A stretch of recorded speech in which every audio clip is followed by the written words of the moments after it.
Bé, hola a tots. Avui venim a parlar-vos de com us heu d'acordar la bota de trekking, que tots ens cordem les botes, però no tots ho fem prou bé.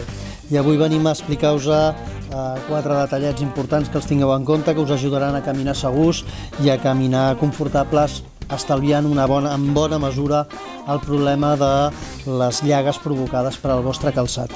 La primera qüestió que heu de tindre en compte: el cordó passa per una sèrie d'ullals, de forats, i quan el fabricant fa aquests forats és perquè no ens n'hem de deixar cap. El que fem és passar-lo per un sistema de bloqueig, passar-lo per una cinta, en aquest cas a la zona del turmell, i acabar-lo passant per dos forats més a la part superior.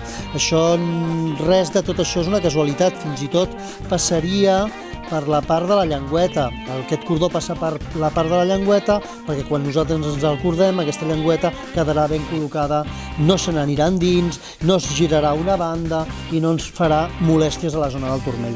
Però anem a parts. La primera cosa que hem de tindre en compte és que la bota la dividiríem en dues àrees molt clares. Una seria la part del pont i l'altra la part del turmell. La part del pont és la part que ens l'hem de cordar amb més energia. El pont del nostre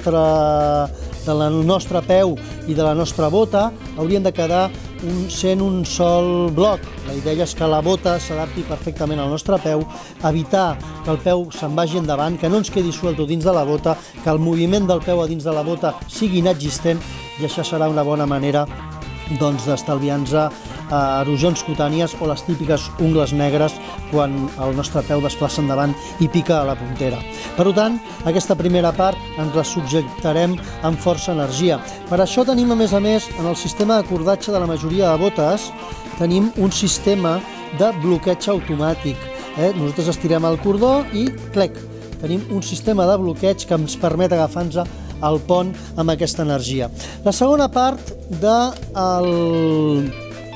cordatge, doncs la segona part del cordatge és la part de dalt. Què té de particular la part de dalt?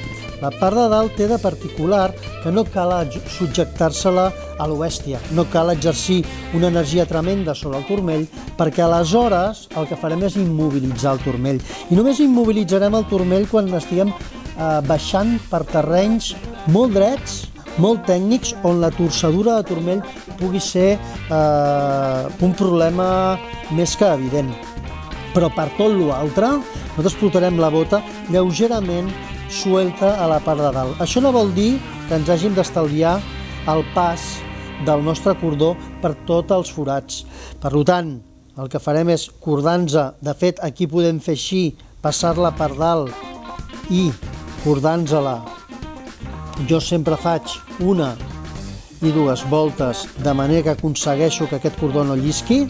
A més, havent-ho passat a l'invers, a la part de dalt, el que aconseguim és bloquejar aquesta àrea i que no se'ns afluixi. I el que us intentaré explicar és el següent. Quan nosaltres la part de dalt la cordem a la justa mida, ens permet tindre la nostra mobilitat de turmell adequada per poder donar el pas. Des del punt de vista biomecànic, el nostre turmell ha de tindre una mobilitat prou evident per poder donar la passa amb facilitat. Quan nosaltres ens cordem la bota de manera exagerada, el que fem és evitar que tinguem un moviment natural del turmell i, per tant, caminarem com si fóssim robots, no caminem de manera confortable.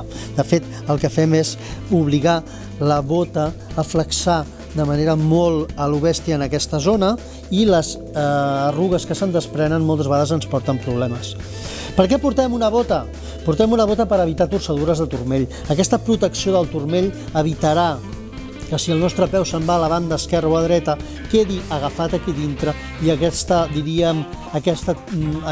alçada de la bota ens protegeixi de la torcedura del turmell. Bé, poca cosa més. Resumint i molt ràpid, el pont amb bona subjecció, la part de dalt que ens doni mobilitat de turmell, sempre passar el cordó per tots els punts per on s'ha de passar, perquè així aconseguirem ajustar perfectament la nostra bota. D'acord? Vinga, parlem i fins una altra.